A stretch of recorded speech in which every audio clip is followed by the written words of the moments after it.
Hey, what's up guys? So today I just want to show you how to remove the shifter assembly in a 2007 to 2012 Sentra Spec V.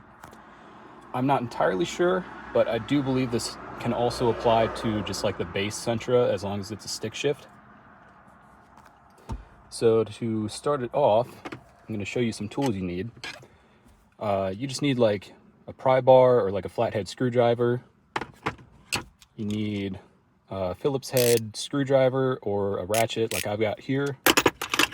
You're going to need a T20 Torx screwdriver, my bad. And I'm pretty sure that's it. So step one is you're going to want to disconnect the battery, because if you don't, and then you try to turn the car on after you're done with this, you're going to get an airbag light. That's because this whole module right here, for some reason, once you disconnect it, that'll trigger the airbag light. So yeah, if you don't feel like doing a weird pedal dance or whatever, just go ahead and disconnect the battery. It takes like 10 seconds. So once you're done with that, you pretty much just start disassembling all the plastics in the dashboard. So first off, just unscrew the shift knob. And once that's off, just unbutton this little part here. And this whole panel is just going to lift right off. Well, it does for me. If the panel's not broken like mine is, you're going to have a hazard switch here. That hazard switch connects to this plug here. So once that's plugged in, you basically take like a key or a flathead or whatever, just push down that little nub, and that will allow you to pull it out of the switch. So after that, this should be completely free. Next up, you can basically just pop out this panel. It's not held in with any screws or anything. And then you have to take off the cables from the back of this. It looks like, just like the hazard switch, there's just a little nub in there. Just put something in there, press that down, and then you can pull the switch out. For the bigger one though, that larger like tab right in the center there, you basically just push that down, and that allows it to move around freely. Next up, you're going to want to remove these 4 screws holding in this plastic trim panel. On either side of this plastic trim panel, there's going to be these 2 little kick panels. They basically just pop right out. And you'll see on the back, there's this little tab that slots in. Just be careful around that. You don't want to like snap off that tab or its mounting hole. Once those 2 panels are off, you're going to see a screw on either side. That's where the T20 comes in. Basically, this is the only thing you'll use the T20 for. So you just remove those 2 screws, and then you're done with this thing. After those 2 screws are out, this panel pretty much just comes right out. It might take some finesse. There's like plastic tabs, and this like slots into a little hole like on either side, and just be careful around that. But once both of those are free, this will hopefully just slide right out. So I'm gonna have to put this down because I need 2 hands. Once the panel is out, you have to remove the like cable that slots into the power outlet. It looks like that gray tab is the only thing holding that in. So just press that down and it should slide right out. Once that lower panel is free, you're going to want to come over to the passenger side. And for this, you do have to remove the glove box. I know it doesn't really make a lot of sense for a shifter assembly, but there is a screw just like right behind here that's holding in this centerpiece. So unfortunately, you do have to take out the glove box. And for that, you just have to take out this trim panel. Just pops right out. It does slot behind the radio, so just be careful around there. You just pull it out a little bit, make sure it just pops right out. And once you have that free, The only thing holding the glove box in are a screw here, here, here, here, I know mine's missing there, and right here. My bad, I forgot the glove box is also held in with these two things on this little latch here. So remove those and then you should finally be able to pull this thing out.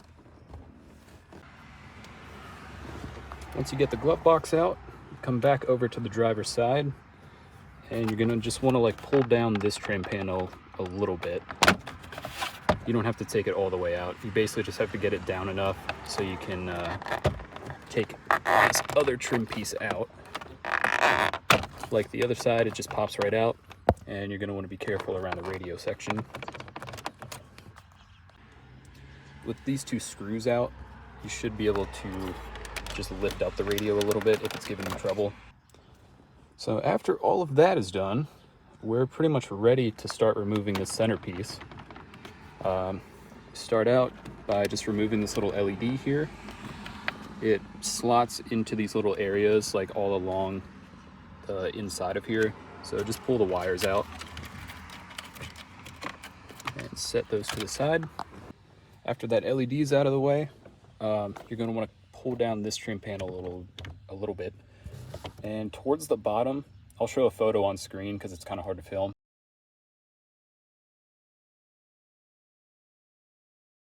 But towards the bottom, you're gonna see a single screw, and that's the only screw holding this trim panel in. The rest is all just plastic tabs. So get rid of that, and then you can finally just pull this all the way out. With that trim piece out of the way, we can finally start focusing on the shifter itself. So the only things that this is held in by are 4 nuts, 1 in each corner, and the 2 shift cables. They're gonna be attached to the ball joints on the top, and they're also slotted into the bottom of the whole shifter assembly. So I'm gonna start off just by removing them from the ball joints. I find it easiest to remove this one just by putting it in 4th and then just leveraging the whole cable off. Basically just put your pry bar in there and twist to the left and it just pops right off. For this one, it's basically the same thing. Slot that in there and just pry it off. Make sure, if you're like putting a new shifter in, make sure you take off this little rubber piece if it broke off. The next part is kind of a bitch.